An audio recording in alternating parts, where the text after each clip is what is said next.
আসসালামু আলাইকুম। চতুর্থ শ্রেণীর বিজ্ঞান বই নিয়ে ধারাবাহিকভাবে আলোচনা করছি। তার ধারাবাহিকতা 119 নম্বর পৃষ্ঠার যে 6 নম্বর টপিক আছে আবহাওয়ার সাথে পানির বিভিন্ন অবস্থার সম্পর্ক।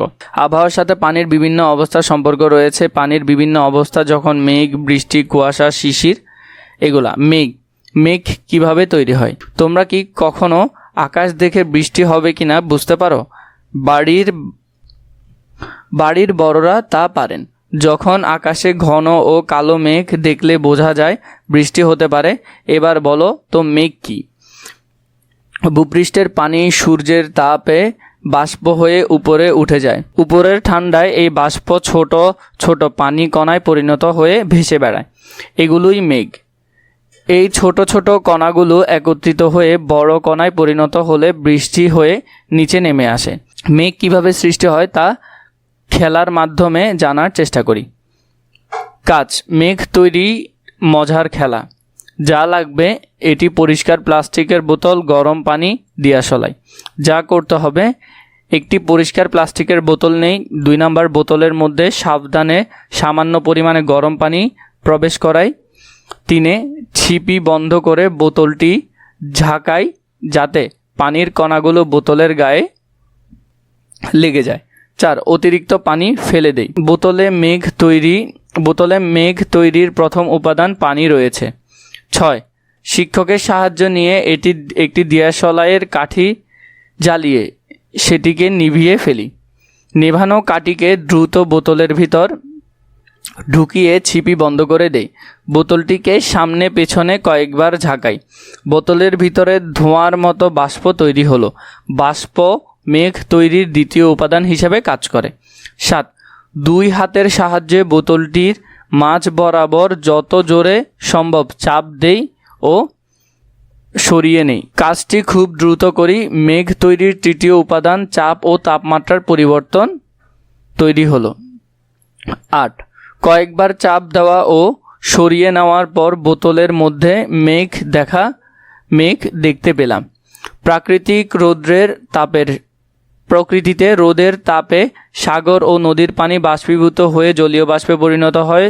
যখন বাতাসে জলীয় বাষ্প ঠান্ডা হয় তখন তা সূক্ষ্ম ধূলিকণার উপর জমা হয়ে ক্ষুদ্র জলকণা তৈরি করে। এই ক্ষুদ্র জলকণা আকাশে মেঘ হিসেবে ভেসে বেড়ায়। বৃষ্টি: আকাশে মেঘের ফোঁটাগুলো যথেষ্ট ভারী হলে পৃথিবীর বুকে ঝরে পড়ে। এটাই বৃষ্টি। বিশ্বের বেশিরভাগ অঞ্চলে সুপেয় পানির পরিমাণ উৎস হলো বৃষ্টি। বৃষ্টি কিভাবে হয়? কাজ: জলীয় বাষ্প থেকে পানি তৈরি করি। যা যা করতে হবে: স্বচ্ছ কাচের গ্লাস, গরম পানি, কয়েক টুকরা বরফ, একটি স্টিলের প্লেট। যা করতে হবে: কাচের গ্লাসের মধ্যে সাবধানে গরম পানি নেই। 1 গ্লাসটি স্টিলের প্লেট দিয়ে ঢেকে দেই। 2 স্টিলের প্লেটের উপর কয়েক টুকরো বরফ রাখি। 3 প্লেটের তলার দিকে লক্ষ্য করি। দেখা যাচ্ছে প্লেটের তলায় বিন্দু বিন্দু পানির ফোঁটা জমছে। এই পানির ফোঁটা কোথা থেকে এলো? জলীয় বাষ্প থেকে পানি তৈরি। যেমন এখানে গ্লাসের মধ্যে গরম পানি দিলে, স্টিলের প্লেট দিয়ে ঢেকে দিলে, উপরে যদি তুমি এখানে বরফ দাও তাহলে এই যে জলীয় বাষ্পগুলো প্লেটের নিচে লাগছে সেগুলো আস্তে আস্তে পানির কণা ধারণ করে বড় হয়ে আবার গ্লাসের মধ্যে পড়তে থাকবে। এখানে গ্লাসের গরম পানি থেকে তৈরি হওয়া জলীয় বাষ্প অপেক্ষাকৃত শীতল প্লেটের সংস্পর্শে এসে পানির কণায় পরিণত হয়েছে। এই প্লেটের তলায় বিন্দু বিন্দু পানির ফোঁটা আকারে জমছে। বিন্দু বিন্দু পানির ফোঁটাগুলো বড় হয়ে এক সময় নিচে পড়ে যায়। আমাদের বাড়িতেও ভাত রান্নার সময় পাতিলের ঢাকনা নিচে লক্ষ্য করলে দেখবে যে ছোট ছোট পানির ফোঁটা জমা হয়েছে। এইভাবে বায়ুমণ্ডলের জলীয় বাষ্প উপরে ওঠার সংস্পর্শে এসে মেঘ তৈরি করে। মেঘের ছোট ছোট জলকণাগুলো মিলেই বড় জলকণার তৈরি হয়। বড় জলকণাগুলো ভারী, তাই বাতাসে ভেসে বেড়াতে পারে না। ফোঁটা ফোঁটা পানি হয়ে নিচে নেমে আসে। এটাই বৃষ্টি। তোমরা লক্ষ্য করে থাকবে অনেক সময় বৃষ্টির সাথে বরফের টুকরো পড়ে। তোমরা কি জানো এগুলো কি? এগুলো হলো শিলা। এই জমাট বাঁধা পানির কণাসমূহ থেকে তৈরি হয়। কুয়াশা ও শিশির আসে কোথা থেকে? কুয়াশা শব্দটির সাথে আমরা সকলেই কম বেশি পরিচিত। সাধারণত শীতকালে কুয়াশা দেখা যায়। কুয়াশা এক ধরনের মেঘ যা আমাদের ভূপৃষ্ঠে দেখে থাকি। বাতাসের জলীয় বাষ্পের ভাসমান ধূলিকণার চারপাশে অতি ক্ষুদ্র ক্ষুদ্র পানির কণা আকারে জমা হয়ে মেঘে পরিণত হয়। এই মেঘ ভূপৃষ্ঠের নিকট ধোঁয়ার আকারে ভাসতে থাকে। এটিই কুয়াশা। কুয়াশা আবার গাছের পাতা বা ঘাসের উপর জমা হয়ে আবারও ক্ষুদ্র ক্ষুদ্র কণা হয়ে যায়। এটিই শিশির। সারসংক্ষেপ: মেঘ পরিবেশের ও আবহাওয়ার জন্য অপরিহার্য। মেঘ থেকে বৃষ্টি হয় যা জীবন ধারণের জন্য খুবই দরকার। পর্যাপ্ত ফসল উৎপাদনের জন্য বৃষ্টির ভূমিকা অপরিসীম। আবার বেশি বৃষ্টি হলে বন্যা দেখা দেয়, যার ফলে ফসল ও বাড়িঘর ক্ষয়ক্ষতি হয়। কুয়াশার কারণে অল্প দূরের কোনো কিছু দেখতে অসুবিধা হয়। ফলস্বরূপ যানবাহন চলাচলে বিঘ্ন বা দুর্ঘটনা ঘটতে পারে। গরম আবহাওয়ায় কুয়াশা দিনের তাপমাত্রা কমাতে সাহায্য করে। কুয়াশার কারণে ফসলের ক্ষতি হয়। শিশির গাছের পানি সরবরাহ করে, বাতাসের আর্দ্রতা বৃদ্ধি করে। এটি জীব জগতের জন্য গুরুত্বপূর্ণ। 7 নাম্বার, পানিচক্র।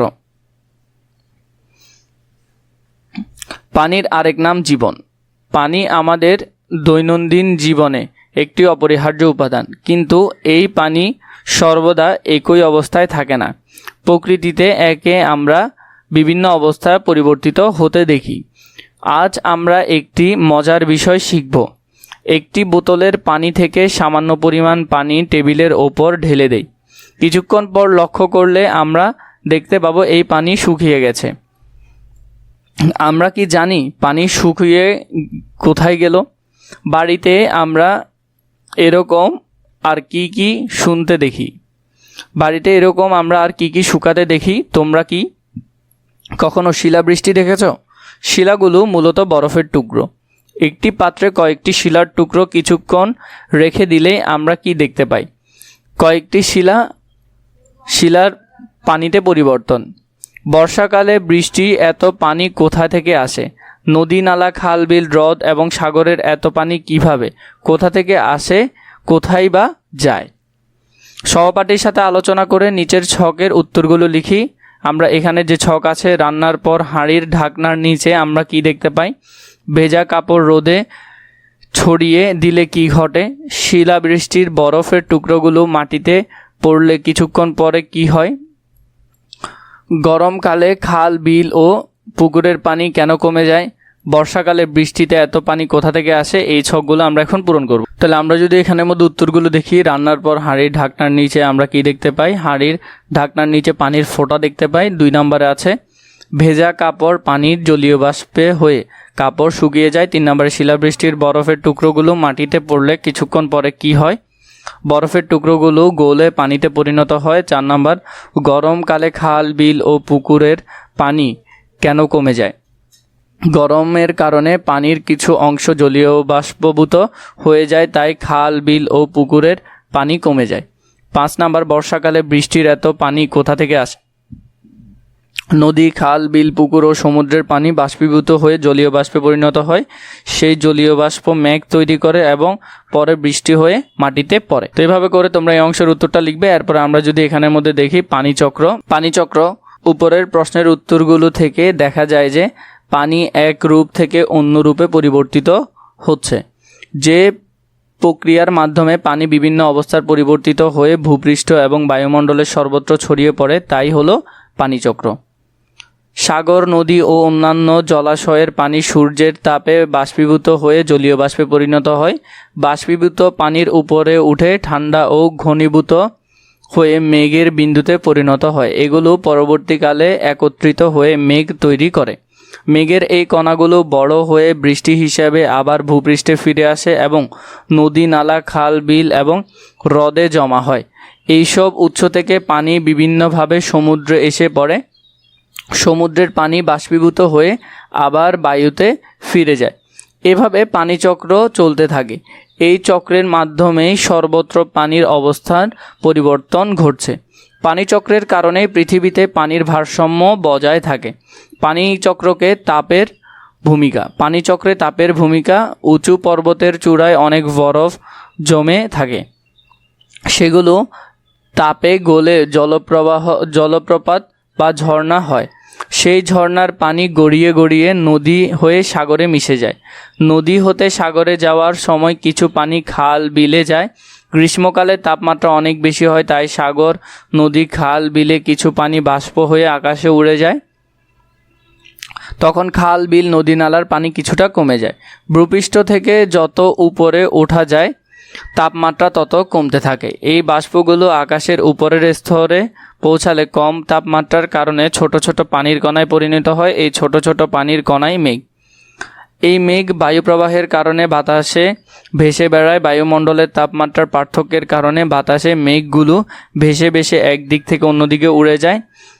আরও উপরের মেঘগুলো ঠান্ডা হয়ে বড় বড় পানির কণায় পরিণত হয়। এগুলো বৃষ্টি আকারে মাটিতে পড়ে। নদী, সমুদ্র, পুকুর, খাল ও বিলের পানি একইভাবে বাষ্প থেকে আবার পানি হয়ে ভূপৃষ্ঠে ফিরে আসে। কিছু বাষ্প উড়ে অনেক উঁচুতে পৌঁছায়, সেখানে তাপমাত্রা অনেক কম, ফলে মেঘের কণাগুলো ভারী হয়ে তুষারে পরিণত হয়। এই তুষার নিচে নেমে এসে পাহাড়ের চূড়ায় বরফ আকারে জমা হয়। এই ঘটনাগুলো অবিরাম চলতে থাকে। সারসংক্ষেপ: তাপ প্রয়োগের ফলে পানি বাষ্পে পরিণত হয়। এই একে বাষ্পভবন বলা হয়। বাষ্প যখন ঠান্ডা হয়ে তরল পানিতে পরিণত হয় তখন সেটি হলো ঘনীভবন। প্রকৃতিতে এই দুটি ঘটনা সব সময় চলতে থাকে। এর ফলে পানিচক্র সংঘটিত হয়। পানিচক্রের ফলে এক জায়গায় পানি অন্য জায়গায় স্থানান্তরিত হয়।